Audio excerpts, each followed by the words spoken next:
Sono oltre 5.000 le persone che in un anno, nella sola provincia di Vicenza, fanno domanda per vedersi assegnata l'indennità di invalidità o disabilità. E l'aumento di tali domande di anno in anno è esponenziale, ancora di più in questo momento di crisi globale in cui anche i magri sussidi di accompagnamento diventano un'importante boccata d'ossigeno per quelle famiglie già gravate da una disabilità al proprio interno. Purtroppo però il ricorso massiccio ai sussidi è ad altissimo rischio paralisi per i medici legali e le commissioni delle unità sanitarie locali che oggi si sono incontrate a Vicenza per confrontarsi sulle reciproche difficoltà che non sono solo amministrative. Abbiamo come punto di riferimento tabelle ministeriali del 92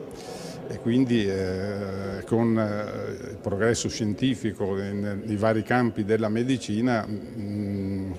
poco si adattano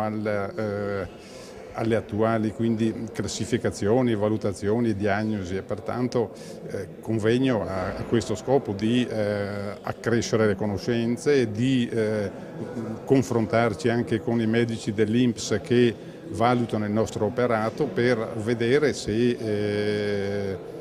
laddove è possibile migliorare. E in un iter di riconoscimento i cui tempi sono sempre superiori agli 8 mesi e che producono chili di carta prima di essere riconosciuti e solo con difficoltà, cerca di farsi spazio la Regione Veneto, facendosi garante di un percorso, al momento solo ideale, di semplificazione burocratica. Noi vogliamo togliere tutta una serie di lacci e lacciuoli da parte soprattutto che sono attualmente a carico delle famiglie. Sappiamo che il problema è appunto importante, però come ripeto non possiamo